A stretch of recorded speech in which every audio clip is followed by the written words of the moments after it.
Delivery బాయ్స్గా దుస్తులు ధరించిన ఇద్దరు వ్యక్తులు నగదు దుకాణంలో దొంగతనానికి పాల్పడ్డారు. దీనికి సంబంధించిన దృశ్యాలను పోలీసులు విడుదల చేయగా ప్రస్తుతం అవి సామాజిక మాధ్యమాల్లో వైరల్ అవుతున్నాయి. ఉత్తరప్రదేశ్లోని గాజియాబాద్లో గురువారం ఈ ఘటన చోటు చేసుకుంది. బ్రిడ్జ్ విహార్ ప్రాంతంలోని ఓ నగల దుకాణంలో ఇచ్చిన ఇద్దరు వ్యక్తులు దొంగతనానికి పాల్పడ్డారు. ఆ సమయంలో యజమాని భోజనానికి వెళ్ళక అందులో పనిచేసే వ్యక్తి మాత్రమే దుకాణంలో ఉన్నారు. అయితే ఈ క్రమంలో డెలివరీ ఏజెంట్గా దుస్తులు ధరించిన ఇద్దరు వ్యక్తులను మోటార్ సైకిల్పై వచ్చి దుకాణంలోకి ప్రవేశించారు. తుపాకీతో అక్కడ పనిచేసే వ్యక్తిని బెదిరించి షాపులోకి బంగారము, వెండి వస్తువులను దోచుకున్నారు. ఇక అనంతరం బైక్పై పరారయ్యారని పోలీసులు వెల్లడించారు.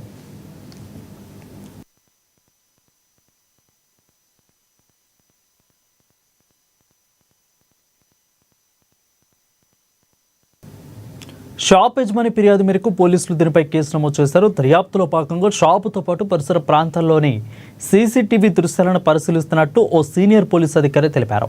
ఈ దోపిడీలో షాపులో పనిచేస్తున్న వ్యక్తి ప్రమేయం ఉందా అనే కోణంలో దర్యాప్తు చేస్తున్నట్లు వెల్లడించారు. ఇక దొంగతనానికి గురైన వస్తువుల విలువ దాదాపు 30 లక్షల వరకు ఉంటుందని అంచనా వేశారు.